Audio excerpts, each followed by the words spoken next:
Hello YouTube, you're watching WordPress Shorts brought to you by DevelopwithWP, where I try to teach you something in 4 minutes or less. So let's get started.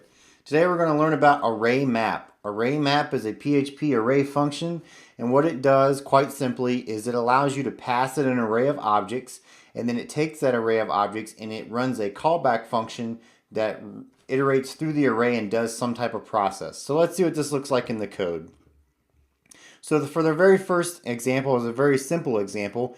I have a variable set to an array that has 3 numbers, 10, 20, and 30.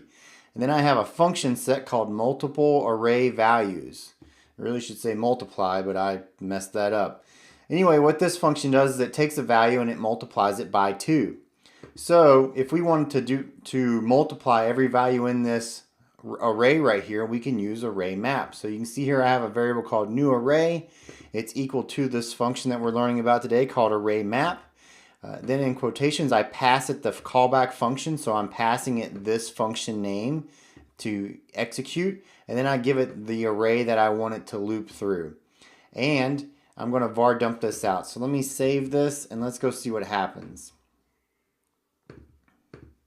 So as you can see, now we have 20, 40, 60, and we had started with 10, 20, 30. So array map has quite simply taken this array, looped through it, and passed this callback function. So that's pretty neat. Just to kind of demystify this a little bit, here's an example of really the same thing just without array map. So what I've done here is I've created a function that takes one parameter, and I've instantiated an empty array, and then I create a for each loop, which then loops through this same array. So I'm using the same array here, this same array. It's going to loop through that array, and for every value, it's going to store it into a new array value and then multiply it by 2. So we're doing the exact same thing, except we had to create the whole loop and do all this kind of stuff. So I just wanted to show you this as an example, just so you can see that it's not something extremely complicated going on here. It's pretty simple. And there you go. You can see again we get the same result with our custom made function that does pretty much the same thing. Again, all array map is doing is it's looping through the values in an array, and it's completing some type of action based on what you tell it to do. Alright, so on this channel we learn a lot about WordPress. So let's look at this in the context of WordPress.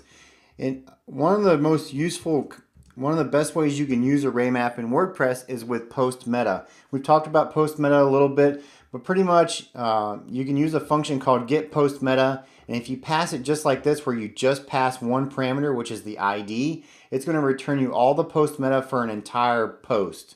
So say you had a custom post type that had 15 custom fields, it returns all that post meta. And sometimes that can be useful because if you have a whole lot of post meta, you don't want to do the long form get post meta where you individually request each key, because before long you have a huge list of stuff. But what we can do is just call get post meta like this, and what that will do is it'll generally return an array of objects or values that look like this. And as you can see, this is a multi-dimensional array. And so when we get this data back, if we wanted to access it, we would have to do something like this: post meta, then the first key, and then since the value is stored in the first key of the second array, it would be we'd put a 0 on the end, and this would get us our value. So right now I'm calling first name 0, which would be Bobby. And if I refresh, you'll see that it does get the name Bobby. But that can become somewhat cumbersome to be writing all this out. So let's use array map.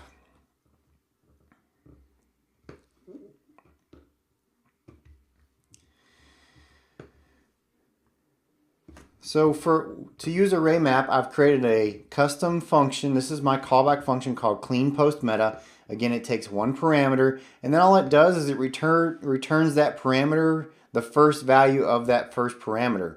So with our post meta, it's going to take first name and return it the 0 index of that array, which would be my name again. So we just do a new variable, array map. We pass it that callback function. We pass it all of our post meta that is up here. And then I'm just going to var dump out all that post meta. Let's see what that looks like. And there you go. Now I have a nice clean array of first name Bobby. And so now if I ever wanted to use this, I could easily just go and say cleaned post meta first name. Let's see what I get. And again, I get Bobby, but it's a lot nicer and it's a lot cleaner because I just have to call a name, a variable, and a key. So that's it. That's array map. Looking at the timer, did I pass? No, I did not. I failed. So I definitely went over the 4 minutes. But either way, I think you'll be okay with it because hopefully you learned something useful. Have a good day. Crank it up.